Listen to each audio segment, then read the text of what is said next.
Hi, Mark here from the Tangent-Bound Podcast Network and host of the flagship show, the Tangent-Bound Podcast. Did you know that we over at Tangent-Bound are always looking for amazing podcasts to promote? And did you also know that we are also proud nerds and geeks of everything from movies, music, gaming, TV shows, and comic books to wrestling, MMA, soccer, and football? Whatever you can nerd or geek out about, we've got it. And if you're interested, we can help you find it. And if you're a show looking for a place to call home, we've got you covered. Side effects may include upset stomach, dizziness, tumors, shakes, and in some rare cases, death from excessive laughter. Though to be fair, it's only sometimes. Other side effects may include diarrhea, gallstones, heart palpitations, and strong desire for cookies on the dark side. Talk to your doctor and visit TangentBoundNetwork.com and see if Tangent-Bound Network is right for you.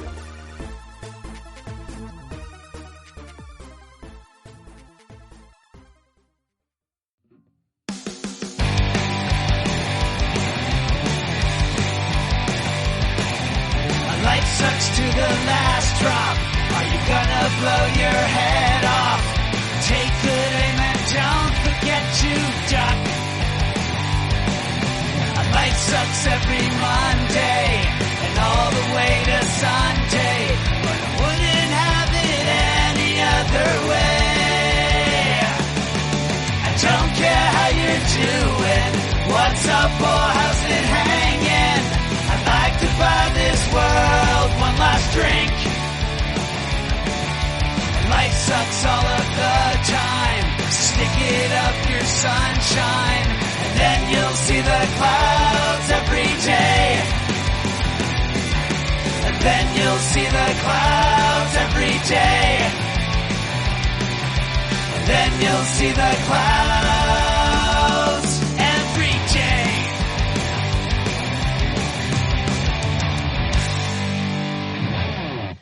Hey everybody, welcome back to The Crazy Life.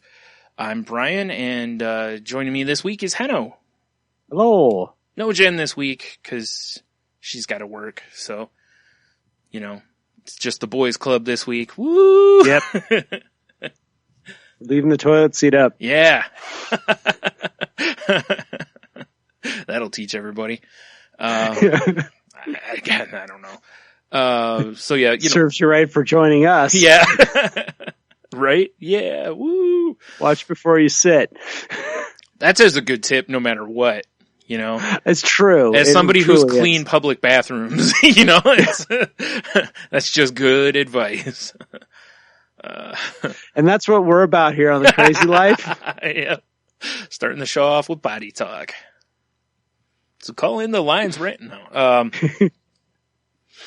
So welcome back to those who've, you know, listened in the past, and welcome to those who are new to the show. Boy, what a great way to be introed to the show, right? Yeah. Oh, let me check out this Crazy Life. Make sure you watch where you sit. Available on t-shirts soon. Oh, boy. I was joking around with Neil asked about, you know, it's like, I'm behind on the, that's Neil from Dark Angels and Pretty Freaks, everybody, if you don't know. Right. Another podcast, friend of the show, was asking about the t-shirts. You know, he's like, I'm behind on my podcast, and I want to make sure, you know, have you guys announced the t-shirts and blah, blah, blah for the fundraiser and all that stuff. And I'm like, nah, we're a little behind. You know, it's typically expected when you know, pitch it to the show that deals with mental health issues that maybe there might be some procrastination. Yeah. Well, you know, it's funny, actually. The reason that it's behind is actually, like they sent me a thing on Twitter and, to our Twitter account, but I didn't get the notification.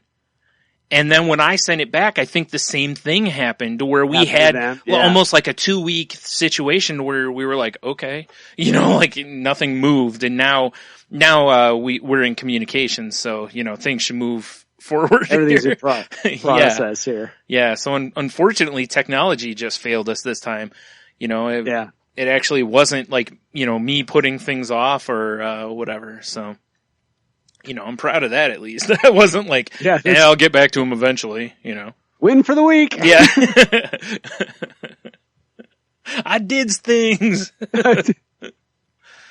Oh, man. That's awesome. Yeah. So, if by chance this is your first time listening, we usually talk about, kind of what's going on in our lives, and, sometimes we have a topic, sometimes we just kind of freestyle it, do some breakdancing, whatever. Wrong show. Oh. Oh yeah, you're right. Oh man. So, how was your week, Keno? Let's see. Oh, I went back to the gym. Mm-hmm. That's my win for the week. Went on Sunday night after work, did some treadmill, and then on Monday I went again, and even went longer, which is great. Mm-hmm. And then I was going to do it tonight, but I forgot I had to go pick up the dogs, which kind of bummed me out. But I came home and I'm like, well, I can do some push-ups or something like that, which is hilarious because the dogs, for some reason, when I start doing push-ups, feel they need to be underneath me. Yeah, I saw a video online where there's a commercial on TV. That's what it is, of a guy doing that. Like, they're talking about, like, they're selling some piece of exercise equipment, I think it is. Cause they're like, this happened to you, and this guy goes to do his push-ups, his dogs keep getting underneath him. Yeah. And it's like, I don't know, what is this about? I don't know. Like a Seinfeld thing. Yeah. It does. Like, I don't know. It's a good question, though, because I don't know what it is with all these dogs getting under me doing push-ups? I think Tony had the same kind of thing. Not underneath him, but, like, his dog, when he goes to exercise, his dog was kind of, like, wouldn't leave him alone or whatever. Yeah, they must think it's playtime. On it. Yeah, exactly. Yeah, exactly. And that's what Jax was doing. Jax was trying to bark at me and stuff. I'm just like, okay, you're annoying. Yeah. He's like, you're getting down to his level so you can play. Probably, I guess. That's it. Yeah, that's it. That's what he is. He's like, oh, cool, we're doing something fun, Be like, how about you learn, how about you learn to do some push-ups, Jax? Yeah, exactly. That'd be something. That was good. It was much needed. I've been just putting it off for a while now, and it's like, all right, dude, you gotta, you gotta get back to it. So, that was, one good thing. I got some, not sure, nothing's happening right now, but some life-changing decisions in the household here, opportunity to be there for my significant other, and try to listen. I kind of had a fail where I lost it a little bit, but it just came from the standpoint of being overly protective, I guess. Okay. When you see someone just being taken advantage of, and I'm just like, there's a point. To me, there is a point where you take action. Yeah, I get you. And so it wasn't out of a sense of it was just that time that threshold had been reached where you're safe, where if they retaliate against you, you have a case against them. Oh, right. But I didn't express it the right way, is what it came down to. So it turned into kind of a fight, but then it worked itself out. And then it was just a matter of just trying to be, as supportive as possible and use, the tools that I've learned and things that we talk about, which is, listen, be supportive, try to, be in faith and not in fear. At least as far as, like the last thing, the person that's dealing with, changes is already in a lot of fear. The last thing they need is their support structure to share that fear, Yeah. Yeah. And unfortunately, I have my own, financial things are always an issue for me. And we were talking before the show about, I've made some headway. It's been great. I'm in a better place, but I'm hardly where I'd like to be. Mm-hmm. And so, it's one of those things where it's like, oh yeah, and then I've got this going, and it's like, oh no, don't onto this. Yeah. But it's for me, no one likes lifing you, but that is ultimately where the tools get put to use. We can sit and we can talk all night long. We can talk about topics and come to great conclusions. You can sit down with your friends. You can be in, self-help meetings. You can go see your therapist. You can do all this stuff. But the reality is the tools get utilized out there in the real world, not in an office. Yeah. Exactly. You can read all the literature you want on, changing your thinking patterns and behaviors and whatnot, but at some point you have to apply them. Yeah. Yeah. Oh, speaking of applying, I'm going to throw a shout out to our good friend Clint, the Vengeful Jedi. If you're on Twitter, you can find him. He does a Geek Dig podcast and Green Up podcast. Mm-hmm. And he was sharing recently about some dating little experiences. And the reason I'm bringing it up on this show is because we've talked about it on the show with him about mental health and dating. And he shared about being honest about he has his physical things that he deals with. Yeah. He has his mental things, and being honest about it and having not a problem reaction. Yeah. And it was like, yay, yeah. Clint, that is all about putting it into action. Yep. Absolutely. Taking out in the real world and all that stuff. So yeah, cause that is a really difficult thing to do. That's a decision. We talked about it on here before about how that's a decision everyone has to make on their own, about whether you're putting that stuff out there from the beginning or after you talk to somebody for a little bit, you kind of, do it wherever it is, so yeah. Congrats, Clint. We'll call that his win for the week. Yeah, it was awesome. Yeah, it was great to hear. It's just inspirational, as always for me, anytime, we talk about our struggles and then we overcome them. It's like winning. Yeah.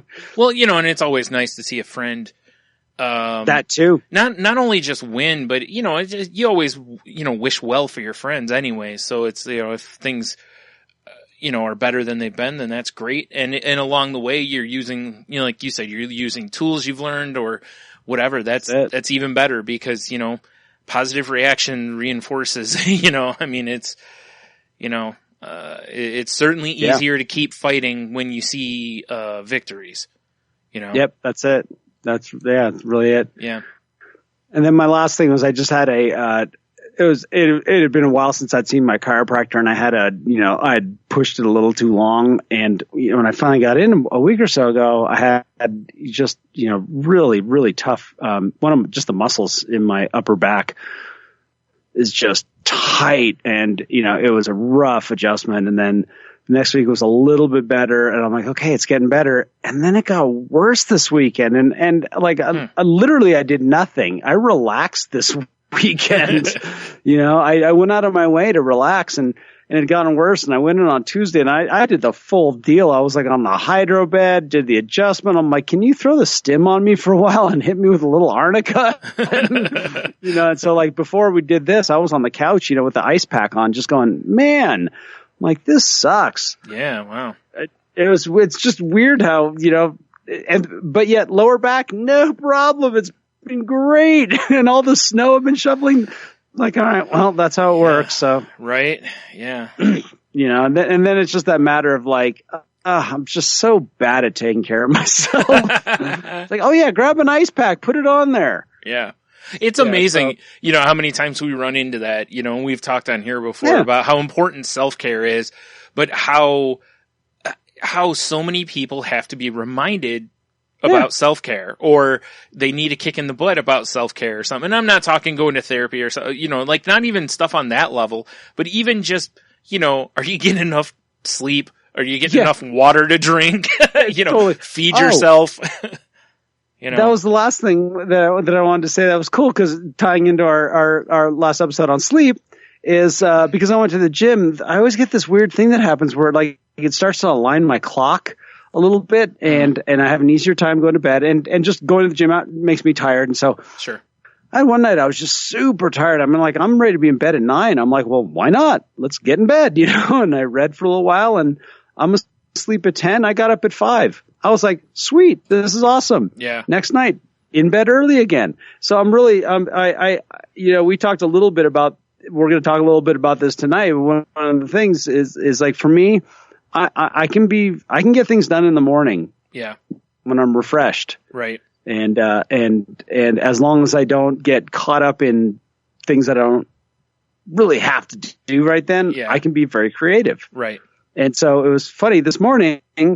I got up at 5:30ish, and, I made some coffee, and I'm on the computer and I'm doing some bills, and I'm just like, I really don't need to be doing this right now. I can go do a little bit more mix work, because one of the things that I did this week is I got all the vocals done for Life Sucks, which is the part of the intro song, and it's completely done. And I did my third draft rough mix, and it's really close. Awesome. I think I'm gonna send it to a friend of the show, First Lady of Space Violence herself, Jeannie, and see what she thinks. Send her a little Dropbox file and say, "Hey, give me a critique." Awesome. And how it is. So yeah, it was kind of cool. I was like, oh yeah, get up in the morning. I can be creative in the morning. I did some work, because I tend to not be as much when I get home, just because, well, couch lock. Right. Yeah.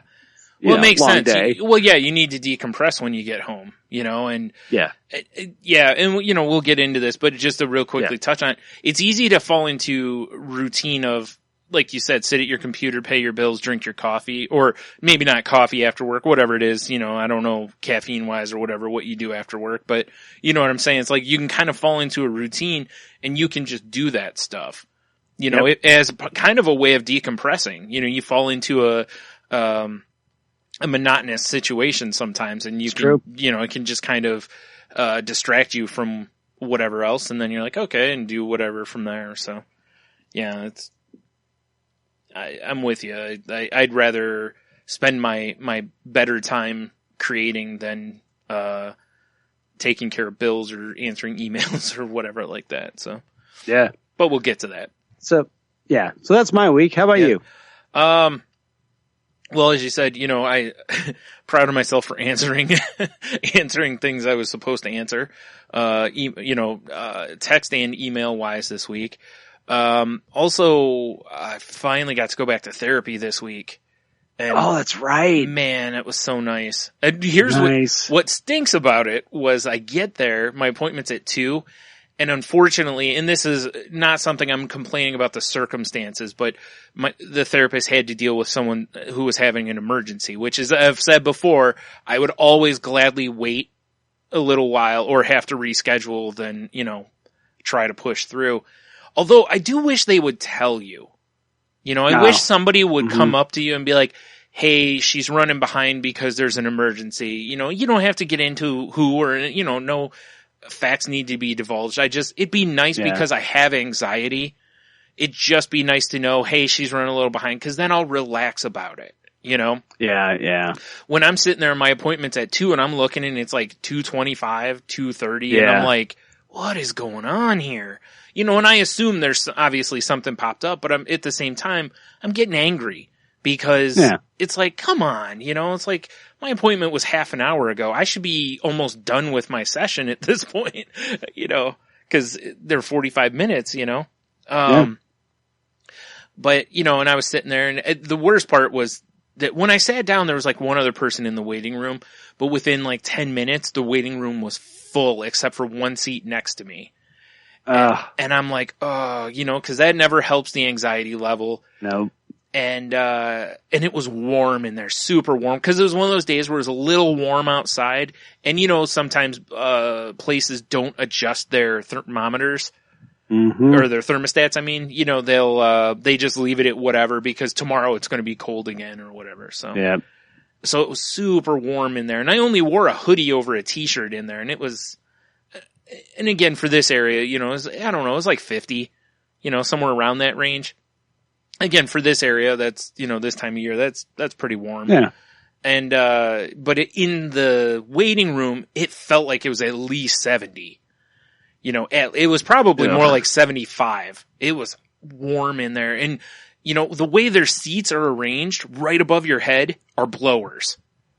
The heat comes out of the ceiling in like a U shape right over the seating. And so there's nowhere I could sit that wasn't having heat thrown down on me, so I'm sitting there, I had taken my hoodie off, but these things add to it because the warmer I am, the more anxious I get. There's a bunch of people in there, that adds to it. I'm waiting, that adds to it, so I'm sitting there and it's just building and building and building. And, then I finally get called back, and I was like, oh, thank God, cause now I can, it's just me and her in the room. I can, kind of calm it down a little bit, even though it was still hotter than blazes in there. But, it was great. Like I got to talking about, a few things that have really kind of been concerning me lately. And, it was just a real good talk overall. And then, walking out of there, I felt so much lighter, just it's huge. like I usually do, because, that's what, like we talked before, that's kind of what you get addicted to, is that feeling of walking out going, man, I got a lot off of me, or there's a good game plan in place, which I actually think it was a little of both. So, that makes it even better. So yeah, unfortunately I don't go back until like the very end of the month because just she's booked up, but I'm going to be going probably around every couple weeks basically, so I don't run into an issue with my insurance again. So yeah. Cool. That's awesome. Yeah. That made me quite happy. It was really weird though. This is the first time in a long time. I actually felt like I had an emotional hangover from therapy. No, I get that. Because I felt like I kind of, I hadn't had that dump in a while, Yeah. So when I went in there and did that catharsis of it, I think I kind of boomeranged from it a little bit. Yeah. The next that day. Makes sense. Yeah. So that was a little weird because I've had it before, but it was like the very first time I went, or like maybe not the first time, but second or third time when I was getting a little more comfortable to where I really started opening up. So yeah, that was an interesting feeling, to have again. So, but I just wrote it out, it was one day and then back to the norm. So, it's I haven't really talked on here for a little bit that, my depression doesn't seem to be bothering me as much recently over the last couple weeks. My anxiety has been going stupid, but my depression doesn't seem to be bothering me quite as much as it was. And I had my antidepressant increase, so there's potential that that's helped. Also, doing this and having the, having this feeling in here has helped. And, going back to therapy will certainly help. The anxiety is another story. That's actually what I, without getting into details, that's what I spent a lot of the time in therapy talking about, was that my anxiety is kind of taking more control lately, which is no problem. So, but, how do they interact? Usually with me, it ends up being that the depression makes it to where I don't want to do anything. And then the anxiety gets going because I feel guilty for not doing things. Oh, okay, gotcha.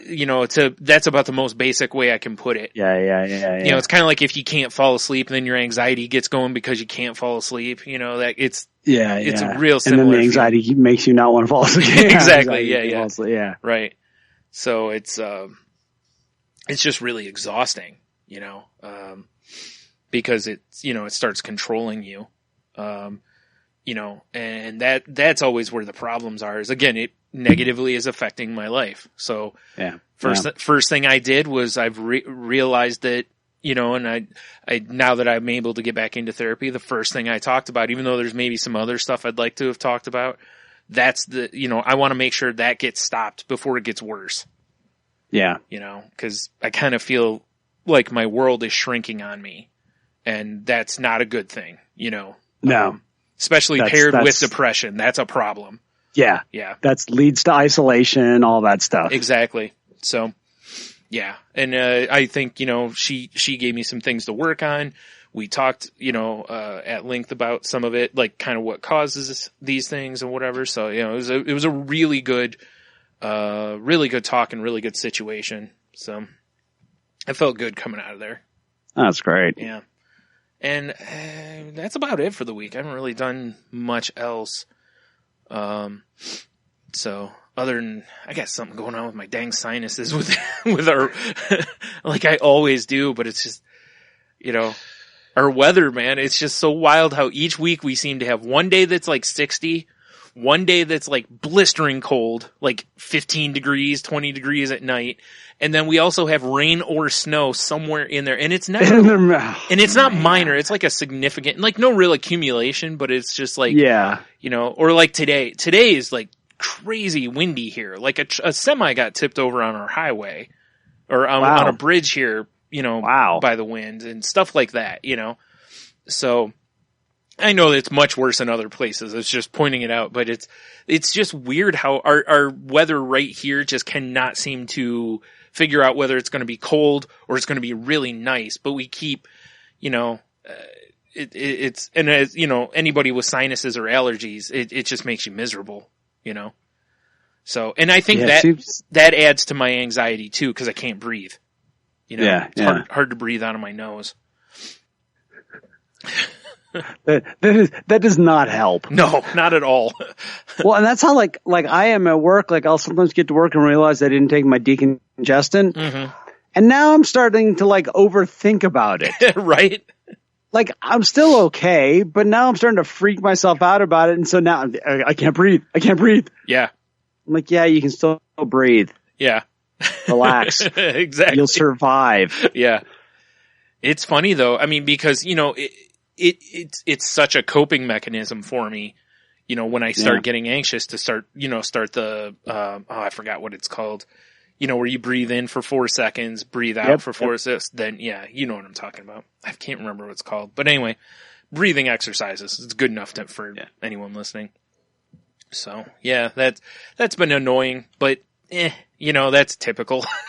It's part of, it really is part of living in this area. We almost every year have parts of the year where that's what happens. One day it'll be like 70, everybody's wearing shorts. The next day everyone's got their parkas on. It's it's just how it is. So, but anyway, yeah. So I said my win for the week. So I guess, maybe let's move into what we kind of touched on a little bit, already. Which is, and we've talked about this on the show before about, is something truly urgent, or is it basically become urgent because you're essentially pushing yourself like go, go, go, go. There's a lot of times where, if you really step away from things, you can kind of look. I know Tim Ferriss has talked about this on his podcast, to where to free up time. Cause, a guy like him, he's, a very famous guy. A lot of people were looking for him for investment opportunity, or for him to invest in their stuff. Cause he used to do a lot of that kind of stuff. So he gets tons of emails and messages, and he got to where he filtered a lot of them out, to cut down on the ones he's got some that get like an auto response type of thing. And then he only spends a certain amount of time basically each day on his emails. Like he just refuses to let emails take, and he doesn't check them. He's not constantly checking them. He just, okay, this is my email time, sits down, does his emails, and then moves on to whatever his next task is. And as a result, that's allowed him to move around what is actually important to him. He found that the emails overall weren't that important. He realized he was wasting a lot of time. So he found a way to move them in the priority list and still be able to get a lot of stuff done, which I thought is a brilliant idea, Yeah. And he's not the only one. I've heard other guests on his shows, like really successful people that do the same thing, some of them have the ability to have someone else filter the emails for them, which most people don't have. No. Must be nice. Yeah, right. I don't get enough emails that are legit emails to worry about it. So I pretty much have gotten to where I check mine once, twice a day. I think I check it when I first get up, and then I'll usually check later unless I have a reason to, like I sell something on eBay in the middle of the day or something. Otherwise I pretty much check once early, once late, and that's pretty much all I check. And, it's nice because I don't obsess on getting them anymore. Cause I used to I have to clean out this, I have to, whereas now I've actually learned to accept the fact that I have, I gotta unlock my phone. I was going to say how many emails. I have 532 emails right now. Oh, I'm down to about 300. Yeah. Most of them are from me to myself though. I send myself a lot of notes. A ton of those. Yep. So that's what most of those are. As far as actual emails right now, I've probably got 30, somewhere in that range. But, as a result, I used to, at one point it wasn't that long ago, I had like 1,700 emails. I think I had almost 2,000. And again, a lot of it were old ones I had sent myself and just never, like, oh, hey, here's a website that'll be good for the podcast or art or whatever. Yep. And as I'm going through them now, I'm clicking on the links and it's like, that site doesn't exist anymore. This, cause they're like 5 years old. So yeah. I'll do that every once in a while too. I mean, a lot of them, like something I sent to myself from work, an article I saw, something I got from, something that's supposed to be a reminder to me, but after about a month, and so then I'll go through and it's like, okay, yeah, I can delete all those, clear that out. And that's, that's a great way too, because otherwise it adds a lot of pressure. Like when I looked at my inbox and saw 2,000 emails or whatever it was at one point, I was like, whoa. You're like, oh. Yeah, and that's why I was like, I have to do something about this. So I started spending time, because I didn't want to just mass delete them, because just in case there was anything important in there, I want to make sure. And there were some ones I absolutely didn't want to get rid of for whether it contained something financial or something that I use or whatever. But, so I'm still not done. I still have a little bit to go through, as evidenced by those numbers. But I was getting to that point. It's like, is this something I'm going to use? If not, gone. Yeah. Okay, I sent this to myself 3 years ago. It's a tip on something, it's a tip on exercise or something like that, or it's a tip on art. Yeah. And it's like, I haven't used it yet. Unless this is big time tip stuff, hey, make sure, don't forget. It's like, get rid of this. Like a lot of the exercise ones I had sent myself for ones to do for my arm, where I had messed up the ligament in my right arm, right by my elbow. Mm-hmm. And so I had a variety of ones that I sent that were kind of to help that. And it's like, okay, anytime I want to find exercises, all I have to do is type in Google, tennis or golf elbow exercises, basically. That's it. I can totally relate to that. I have so many that are like that, where I'm like, yeah, I can just look this up again if I need to. Exactly. And it's not like any of them is game changing to where it was put out there once, but all of a sudden it's hush hush now. Yeah. There are no secrets. Yeah. So that's where I deleted a lot, or a lot of them were from, I had sent myself a lot of recipes also from Men's Health and stuff. And a lot of they change their website every so often. So old links don't actually work anymore. But you could still look up, I went into their Guy Gourmet or whatever it's called now and typed in what it was, and I found some of them again. So it's well, if I really want this, I need to print this out, because if they change their website, this is going to be a consistent frustration, so. Yep. So I've been doing that. That's actually the next step, is I'm going to go through and do that. Print out any recipes I want and delete the rest. And that'll probably trim off another, probably 100. I've sent a bunch to myself over the years. So. Yeah.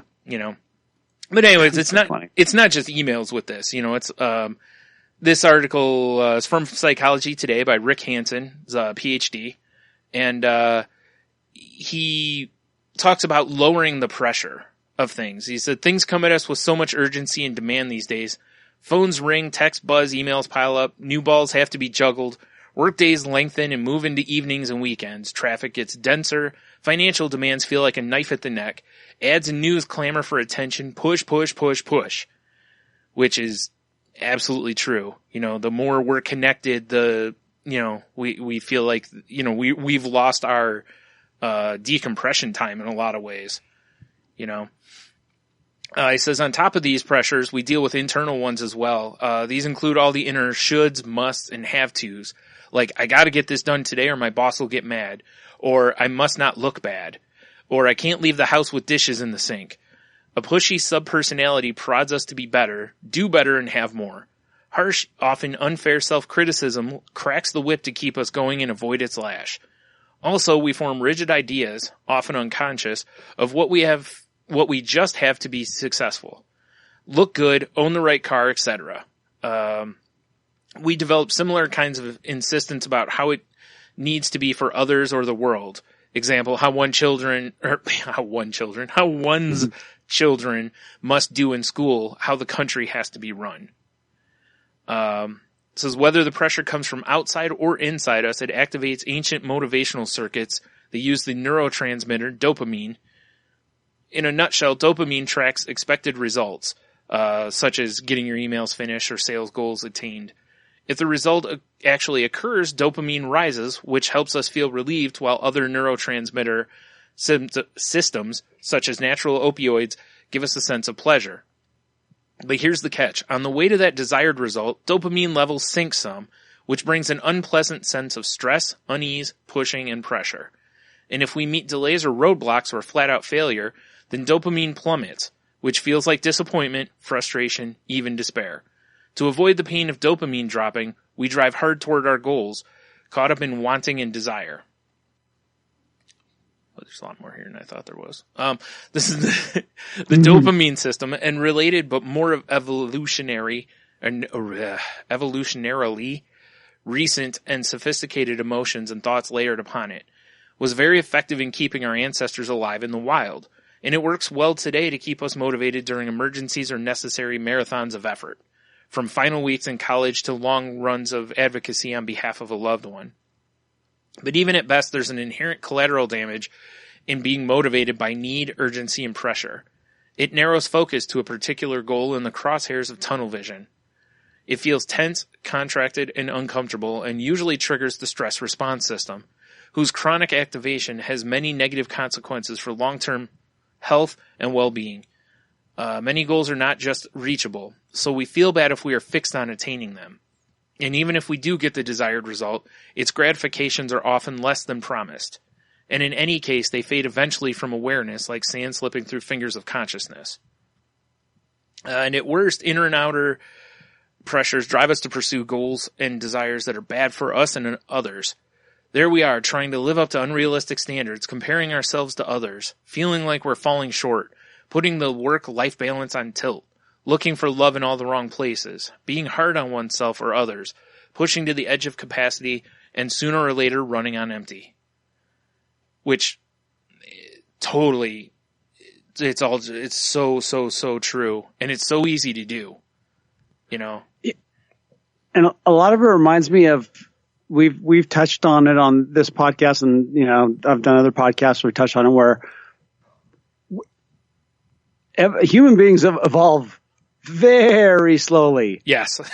And our worlds have advanced very quickly in the last 30, you know, to the point where not only have we mentally have not been able to adapt, but physically have not been able to adapt to the different types of food that we've created, the amount of sugar that we've thrown into things that's done on purpose to manipulate our taste buds and all that stuff. And it takes thousands of years for the human beings to adapt to this kind of stuff. Yeah. And like, you know, talk about our, you know, chemical responses, hormone responses from our bodies, from everything that we surround ourselves with.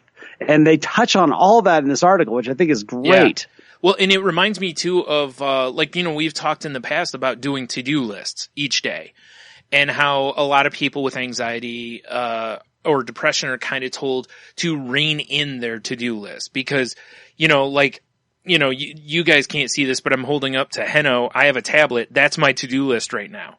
It's a really small yellow pad, but it is top to bottom full. Now, what I do is when I look at that one, that's my everything to-do list. Usually on a Post-it note, I'll have 3-4 things that are kind of essentially my important things. What do I have to get done now? The others can get done in a month, you know, or a year or whatever they take. And, by separating those two things, it makes a huge difference. And by having a small list, as I've talked before, even if it's get out of bed, take shower, put on clean clothes, feed yourself, you can get that dopamine fix by completing your tasks. And maybe throw in one that's a little work or something, you know. But it allows you to feel like you're moving forward and not be as overwhelmed because you look and go, oh, I only have 3 or 4 things today. Even in the back of your head, you know you've got 30. Yeah. But it's today I'm going to get 3 or 4. And if I get those done, maybe I'll grab whatever is reasonable.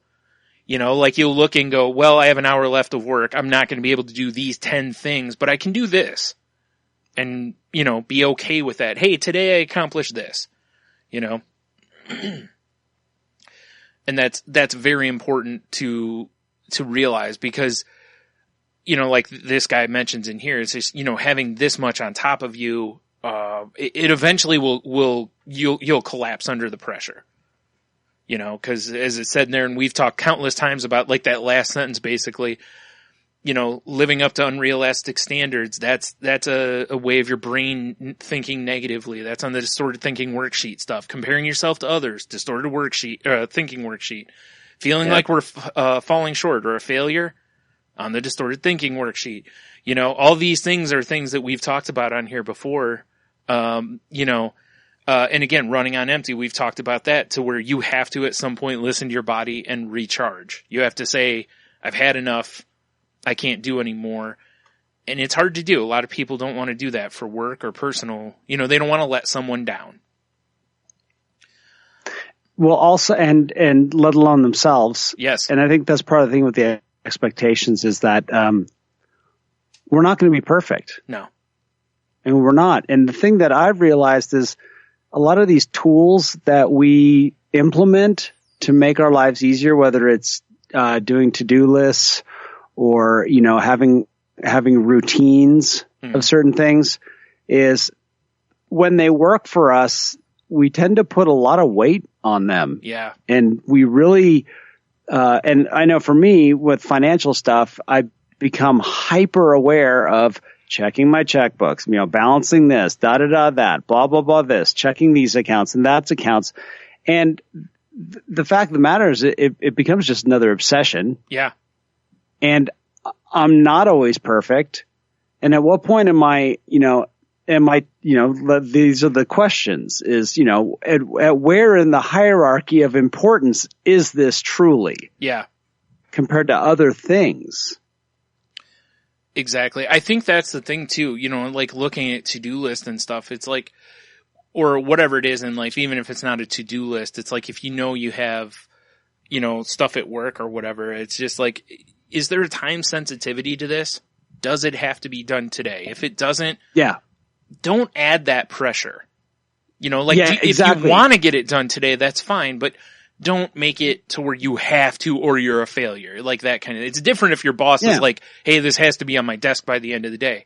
Well, that's a different story. Now you have a deadline, you know? Yeah. But don't work related stuff, but like personal stuff where it's like, you know, like you're talking about like I thought the email is a great example. You know, where, you know, now with our phones, we can check this stuff all the time. I go out of my way now to just not even bother looking. Yeah. You know, and I'm getting better at it. Whereas before I was a little bit too attached to this stuff and looking at something, okay, do I have to do this every day or is every other day good enough? Right. Yeah. You know, where can I create balance in these things? You know, like, yes, it was good to get into a habit because it benefited me, whether it's doing, some meditation in the morning, doing certain type of reading, whether it's staying on top of my finances really, really well because I don't want to screw up. Whatever these things are, I developed some new habits because before I wasn't good at them and they got me in trouble. Yeah. You know? Right. Okay, now are my habits starting to rule my life? You know, like the one thing I come back to all the time with at least for me with sobriety was, you know, my first sponsor was crazy active in, you know, sobriety groups, 12-step groups, related groups, all this kind of stuff. Mm-hmm. And and it was great for him. It's socializing. It keeps you busy, keeps sober, all stuff. But eventually got to this point where, you know, he was like, like he freaked out about taking a day off. Right. Freaked out about this, freaked out about that. And a mentor of his told him, I said, you didn't get sober to do this every day. Yeah. You got sober to go fishing and to go play tennis and to go do all those things that you didn't before because you were too freaking hungover. Yeah. And I think that's a trap that I find I fall into when I'm in recovery mode. You know, I'm creating new habits that are good for me, but eventually those new habits kind of take over. And I see it with a lot of other people too, where, and this I think what this article talks a lot about is priorities and it breaks my heart when I hear about someone who's, and this is mostly for me, it has to do with sobriety stuff, but where, someone is, literally their, new baby in the hospital, and dad shows up for, 20 minutes, but then has to leave because he has to go to his, his group. Yeah. And it's like, your granddaughter was just born. You can't blow the group off. Right. Like, come on. Yeah. And that breaks my heart because that's not how it was explained to me. Right. Yes, this stuff, got you to where you are today, but it's also part of a balanced life. Yeah. Well, that's the thing. Like you were saying, it's like the group is supposed to, what you've learned from group and whatnot is supposed to help enable you to be able to go be with your granddaughter that day that she's, around that time. Yeah. That's the point of it is to allow you to get back and participate in life and go again. and live. Yeah, exactly. That's the key is the one thing that we all want to do, whether it's mental health issues, addictions, or whatever it is, we all want to get back to participating in life. Yeah. Because there was a period where we weren't. Right. And many of us get into this to survive. Mm-hmm. It's true. We find recovery out of desperation because we hit a bottom and we don't want to be dead. Yeah. Or we don't want to, end up really, in some place where we're not, jail or a mental institution or whatever it is. We don't want to be in there.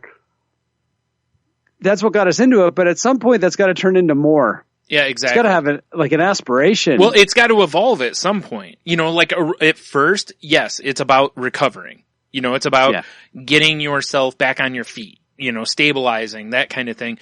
But at some point, it's like, okay, I'm stable. I'm able to not have a drink, or whatever it is, or like me, I'm not laying in bed all the time. Okay, I've hit plateau 1 essentially. What is the next step to, getting closer to living, that's, you shouldn't live for your recovery essentially, it helps, but it shouldn't be the only thing that you're doing eventually. Like I said, at first, survival mode, totally understandable. Self-care. You have to be that way, maybe, depending on your situations, but eventually, like you said, it's like, at some point you don't have to be fight or flight essentially with everything. Yep. And that's a great way of moving it back to those things because there are, I think we start putting these restrictions we put ourselves into these survival modes and we don't have to. Right. Exactly. And that's what tends to lead you to feeling like a failure and stuff like I said, but here with the, with the drug levels in your brain that get released, as you put yourself in those situations. And a lot of times, look at life. There's a lot of times you don't get everything done you want to get done.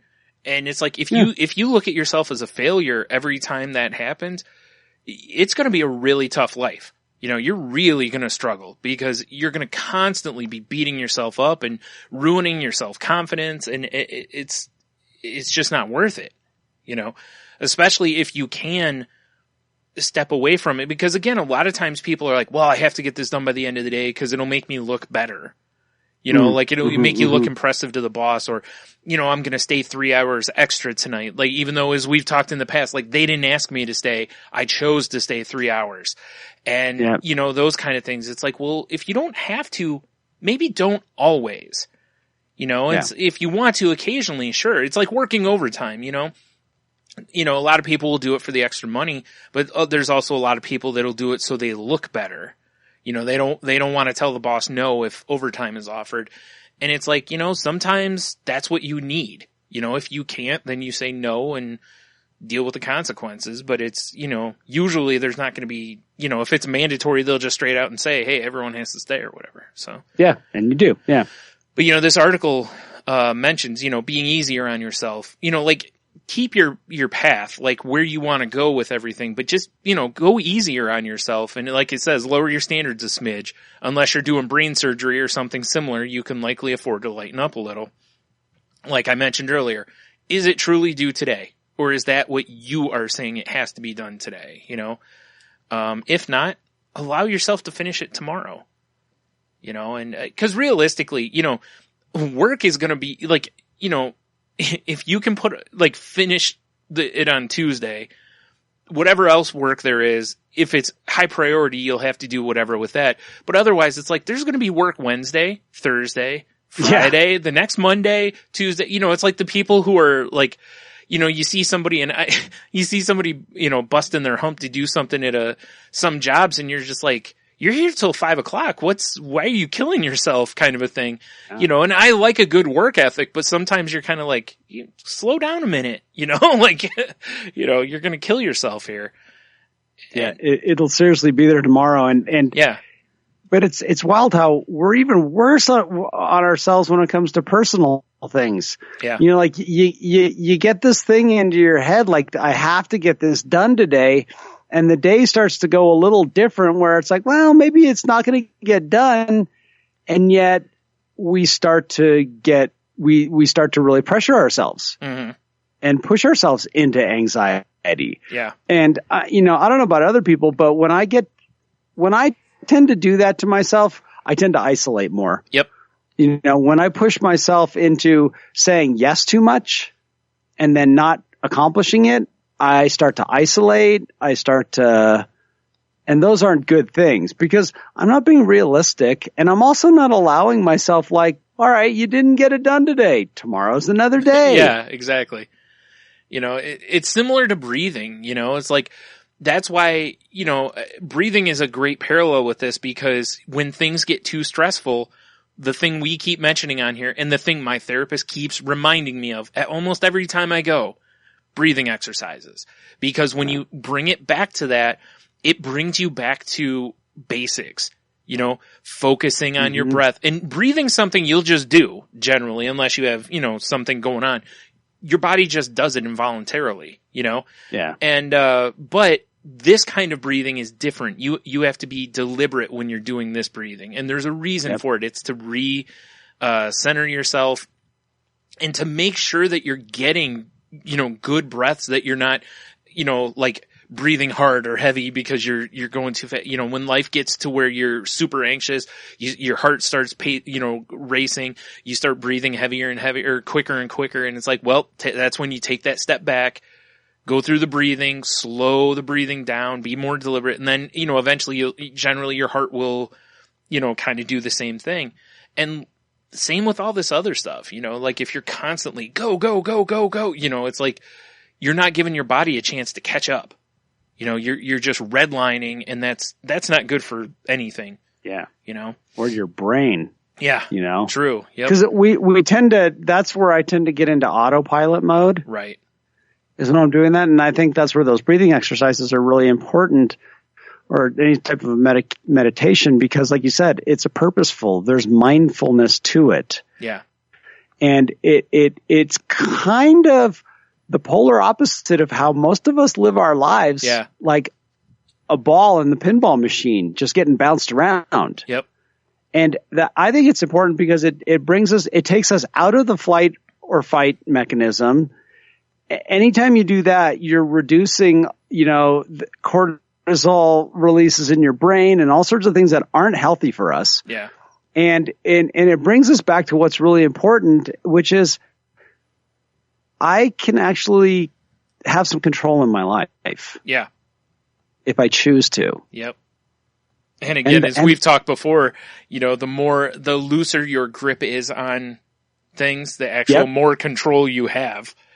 That's like my sticker on the refrigerator, let go or be dragged. Yep. I actually brought that line up in therapy this week because we were talking about really? that Nice. very thing about controlling too much. So yeah. Yeah. Yep. And, it's amazing because, like you're saying, I don't know. It's, we're running ourselves all the way down, and, like if you don't let yourself have that, okay, I didn't get it done today. Oh, well, I'll get it done tomorrow. Like if you can do that, then that's one less thought that's going to be running through your head when you're trying to go to sleep, and, yep. And again, what you do early in the day affects late in the day and blah, blah, everything is connected. So if you're easier on yourself at 5 o'clock when it's time to leave work and go, and you know what, I'll get it done tomorrow. Then at 10 o'clock at night when you're laying in bed, you're not going to be like, great. Like I didn't get that done again today, and man, they're going to really kill me if I don't, and it's like, go back to the distorted thinking things and look at those. It's like, did someone directly threaten you? Like, if you don't get this done today, you're fired tomorrow. Did you? If not, like this article kind of wraps up in a great way, I thought, which is, it says, remember that you are fundamentally a good person. Even if you lower the pressure and a few things get done more slowly or not at all, you are still a good person. That line is really, really important for someone who has depression. And probably for others too. I just know for me, stuff like that is so important that it's like, if I only get one thing done today, well, one is still more than zero. So that's a win. And the other thing it says is keep coming back to this moment in which things are probably usually basically all right. Not perfect, but consider the third Zen patriarch's teaching that enlightenment means, among other things, no anxiety about imperfection. In this moment, you are likely safe enough, fed enough, and loved enough. And those are three things to constantly, along with your breathing, if you think about that stuff a little bit too, like when you feel this or this or this, it's like, like at work, if you're feeling overwhelmed by whatever, it's like, are you safe? Yes. Most likely. Are you fed? If the answer is no, feed yourself whenever you can. Cause don't skip those things. Those are basic care things. And are you loved enough? And if not, that's some self-reflection there too. Like, looking at your support system. Are they what you need? Do you love yourself enough? Are you giving yourself time to do these things? Like those are and then take those things for your inflections later, but those kind of things, keeping those thoughts in your head generally will keep the pressure on you feeling lower. Again, also, if you're feeling overwhelmed, breathing exercises, we can't emphasize that enough. Yeah. And I like the way that's written about, just these ideas of put things into perspective, which is very difficult sometimes, especially when you are dealing with mental health issues and anxiety and or the pressure of, I know in my case, most people who are alcoholics or addicts are already on a run of letting people down, not showing up, those kind of things. And same thing goes with someone that's suffering from depression that can't get to work. It's like another day that you missed, blah, blah, blah.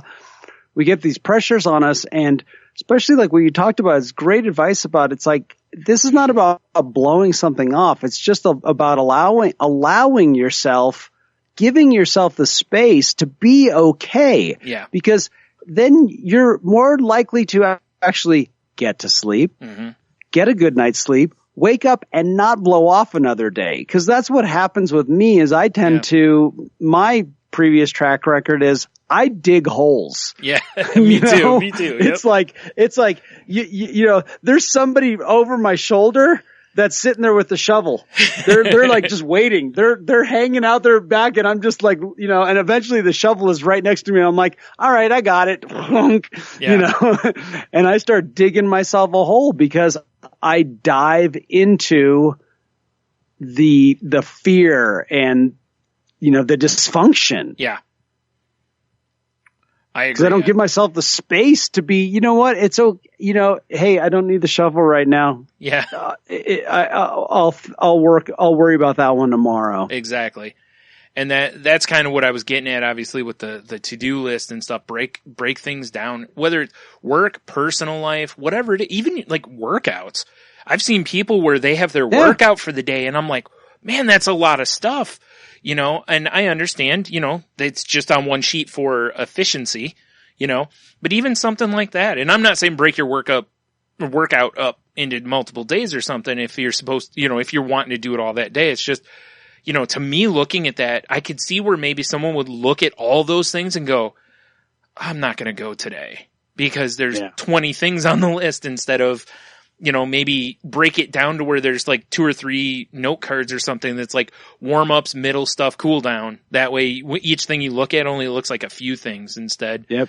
It's amazing how much you can trick yourself visually just by just slightly changing the presentation. It is crazy how our brain is, how easy it is to trick sometimes, And I'm not saying it'll work for everybody. It'll be the quickest thing, but hey, whatever. As we've said on here before, we're just here to throw a bunch of stuff at the wall. Yeah, exactly. Again, we always encourage you to, go talk with professionals and, whatever. And, you may find if you're talking to a therapist or something, be like, oh yeah, I heard that on the show. Cause there was a lot of stuff I had heard about before I went to therapy. And then her and I would talk and I'd start talking about something. She'd be like, oh, you know about this already.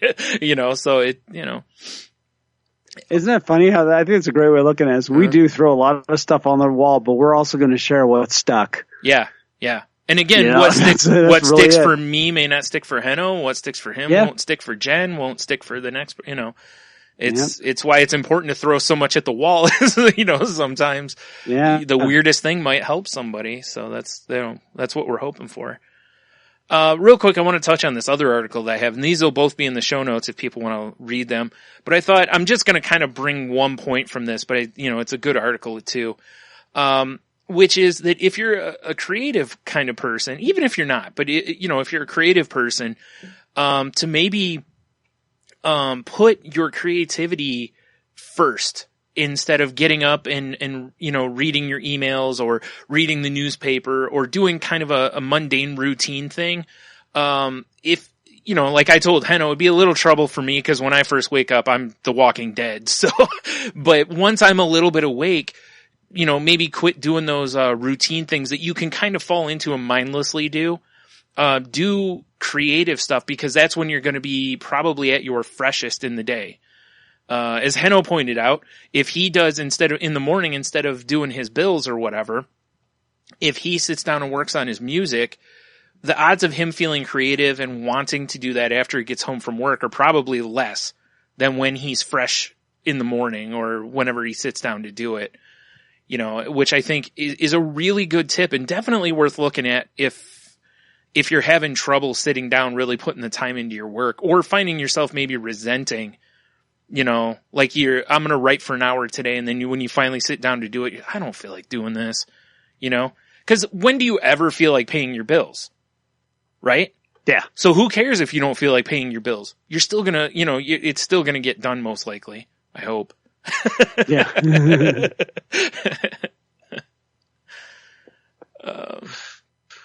That's funny. Yeah. It's, but yeah, this guy points out that it's a great idea to hit your creativity when your energy is at the highest point or at a higher point so that you can really give more of yourself to your creativity.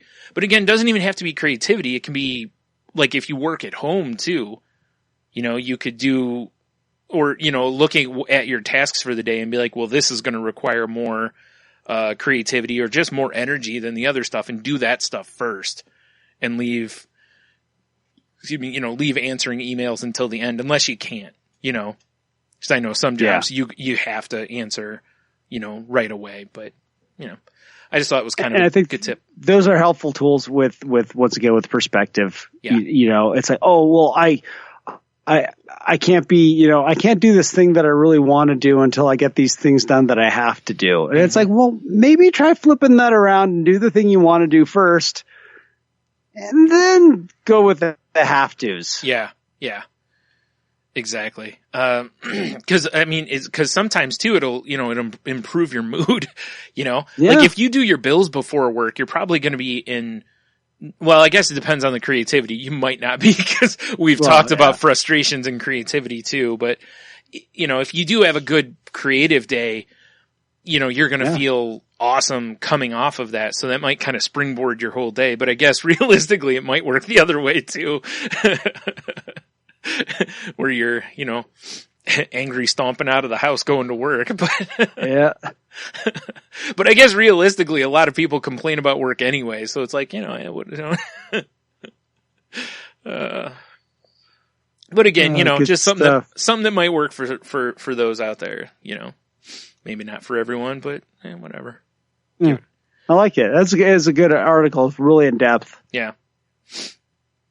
Yeah. I liked both of those. And I was, it was something I've been kind of wanting us to talk about again for a while. Cause like I said, you and I have, and Jen have all talked about, like we've touched on it a bunch of times, but never really, kind of dove into, that. And, it's anything you can do to really relieve stress and pressure from you. I mean, that's it. Why not? It just makes life so much easier. And, there's so many little ways that can relieve a little bit here, a little bit there. And it all adds up, it adds up so much, like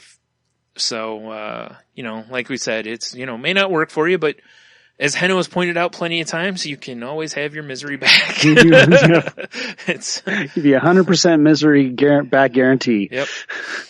So, and I think it's really important for people to do this too, because, I remember hearing adults complain about work when I was a kid, and and listening to adults complain about work now, it's a different level because it doesn't just stop at the work day the way it kind of used to, Now people get off of work and they've got more, whether it's they feel stressed about their own workout and then, oh, now I got to make dinner and I got, the kids got to this, or even if it's just a single person, I get out of work, I got to get to the gym because if I don't, it's just that there's constant pressure on ourselves. And, so many of us are just way too hard on ourselves, and that's really the best and easiest way. Well, maybe not easy, but the best way to relieve stress is relieve it from your side of it. Because as we've talked before, that's the part you can control. You can't control what pressures your boss or your job put on you, but you can control, what you put on you. So, yeah. Anything else to add, or I think? No, it's a good topic. I like it. Yeah, me too. So, hopefully everyone enjoyed that, and if not, I don't know what to tell you. Sorry? No. No, I'm kidding. We'll give you your money back. Not your time. No. Never the time. We'll give you all the money you paid for the episode back, though. Yeah, that's not a problem. We're giving like that. Yeah, I know. Who else is giving you that kind of guarantee? I know. Come on. Oh, boy. So yeah, I guess, if you want to continue the conversation, you can check our website out at thecrazylifepodcast.weebly.com. You can email the show at thecrazylifepodcast@outlook.com. If you have, topic suggestions, or if you read an article somewhere that you think's interesting that we might want to talk about or share or whatever, feel free to send them to us. Yes, please. Jen can be found on Twitter at Jen's Crazy Life. And that's Jen with a G. And, Mr. Henno, how about you? You can find me on Twitter at Ida Henno. You can find me on Facebook, Henno Heiter. And, send me a message. I like that idea of just, throw us some topics. Yeah. Yeah.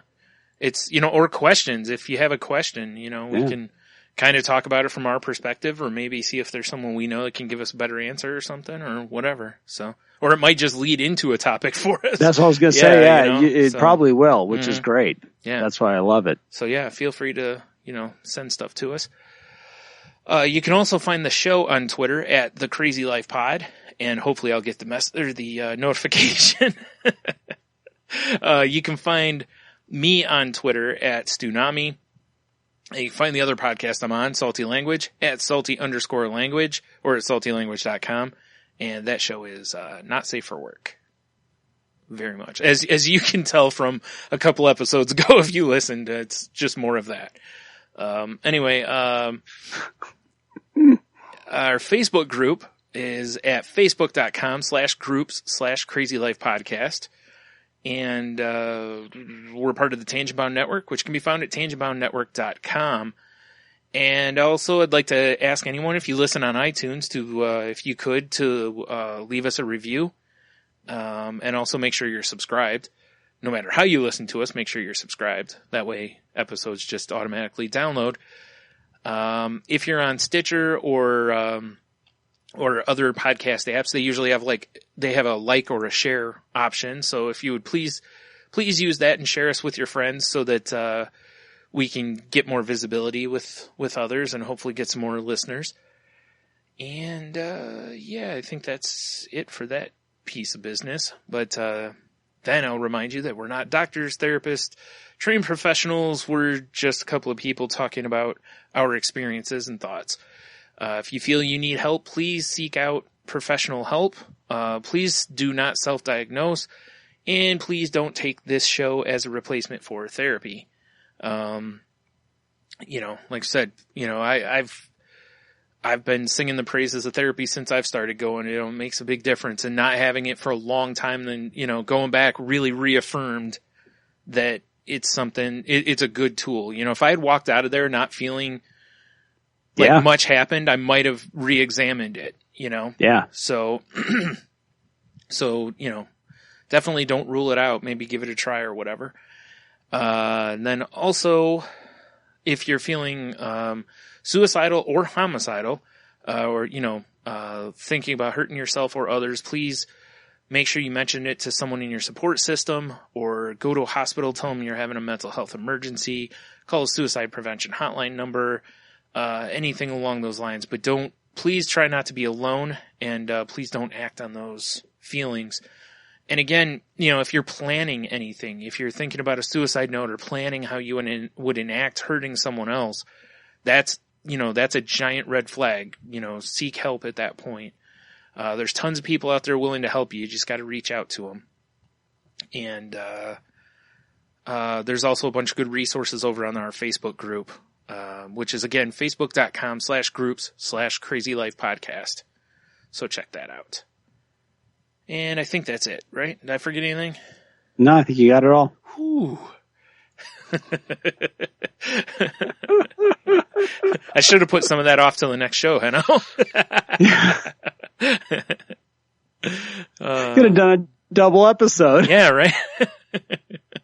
The next episode just starts with me doing the read stuff, you know?